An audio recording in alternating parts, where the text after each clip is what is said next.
pernah dengar kata bioanalisis nggak sih? Pernah deh. Kalau nggak salah ada bioanalisis dalam sampel darah. Tapi kira-kira apa ya itu? Nah, daripada penasaran, mending kita nobar yuk. Nobar apa nih? Nobar tentang bioanalisis dalam sampel darah dong. Menarik kan? Yuk kita nonton bareng. Yang bener aja, rugi dong. Bener aja, rugi dong. Emang kamu rugi apa? Ya rugi lah kalau nggak tahu materi bioanalisis dalam sampel darah. Mau tahu kan? Mau dong. Yuk Yuk, tonton nonton videonya.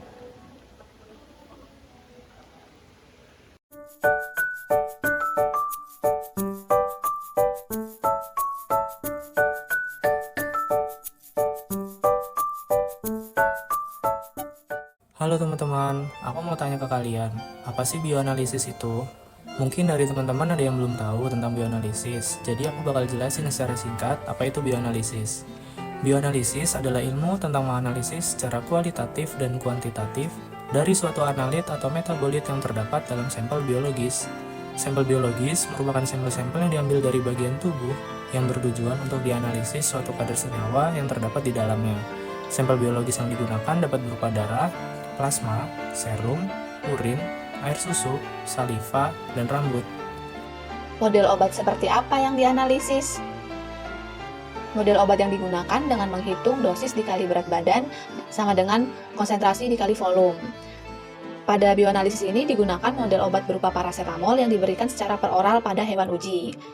Paracetamol atau acetaminophen merupakan analgesik non-opioid dengan rumus molekul C8H9NO2 serta berat molekul 151,16 gram per mol yang paling umum digunakan di seluruh dunia dan direkomendasikan sebagai first line terapi dalam kondisi nyeri seperti membantu merendahkan nyeri ringan sampai nyeri sedang, nyeri otot sementara, nyeri ketika menjelang menstruasi, dan sakit kepala.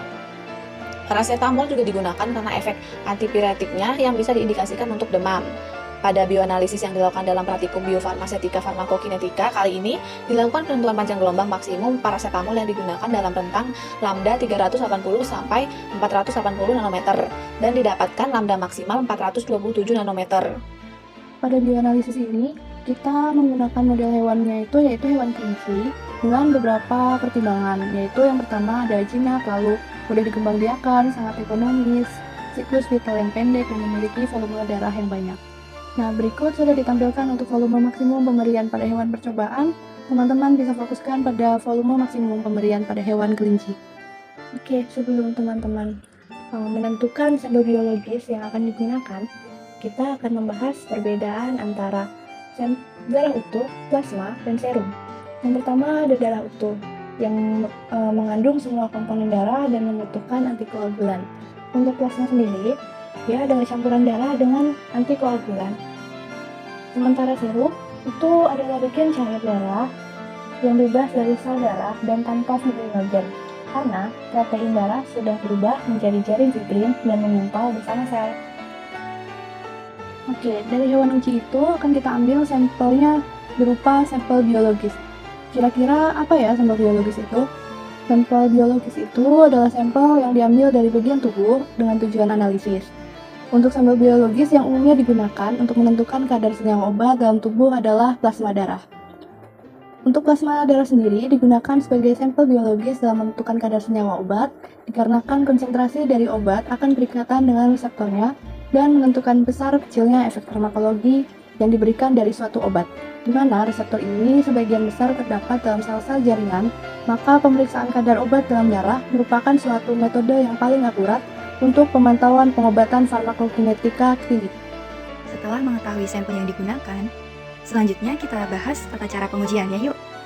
Yang pertama adalah pembuatan baku larutan paracetamol.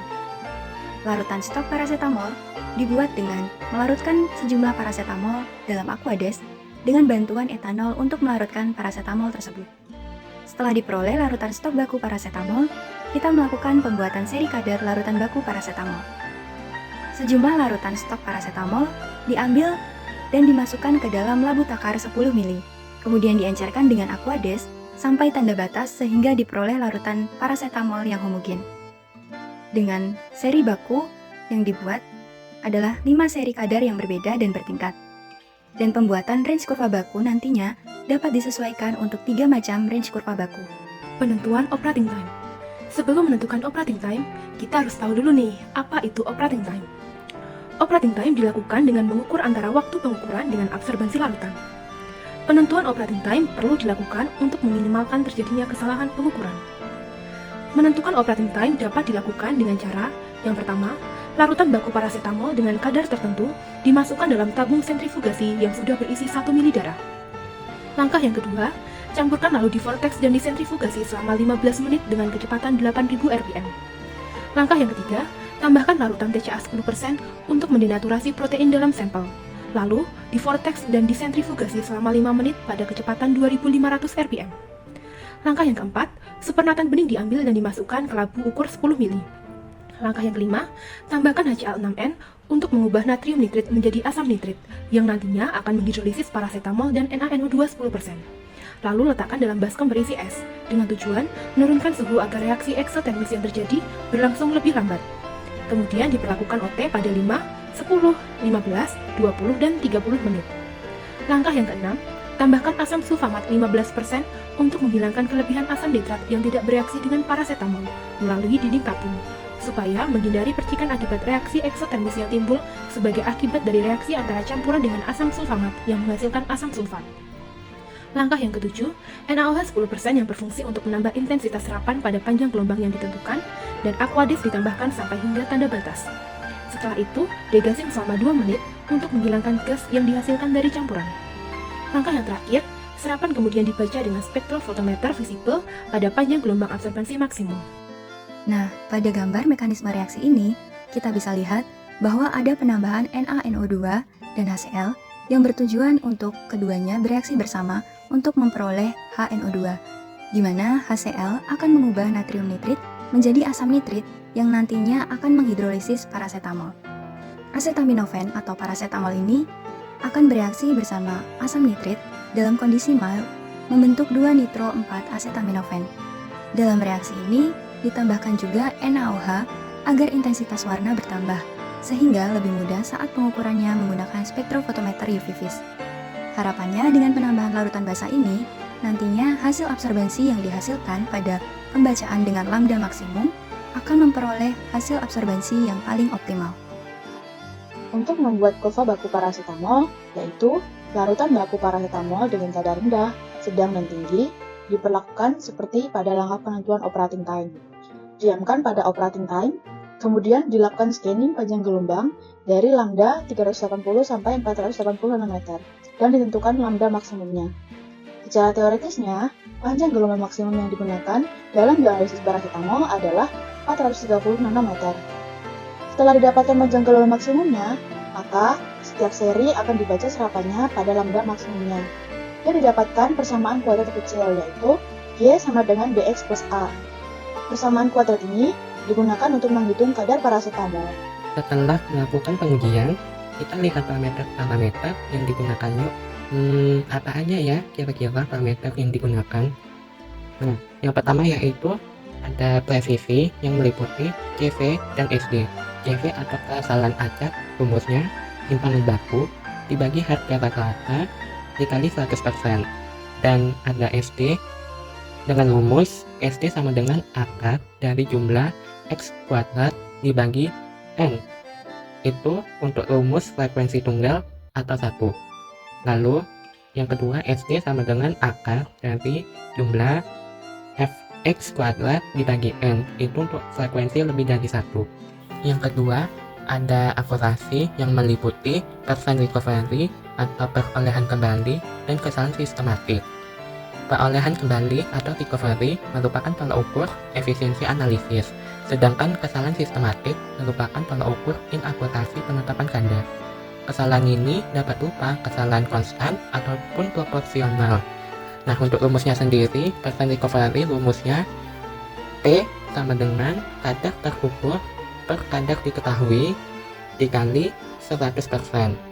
Untuk kesalahan sistematik, rumusnya yaitu 100 dikurang P atau perolehan kembali. Tadi kan teman-teman sudah melihat bagaimana prosedur dan rumus untuk perhitungannya. Sekarang simak pengaplikasiannya dalam Excel yuk. Nah, di sini ada contoh datanya sebagai berikut.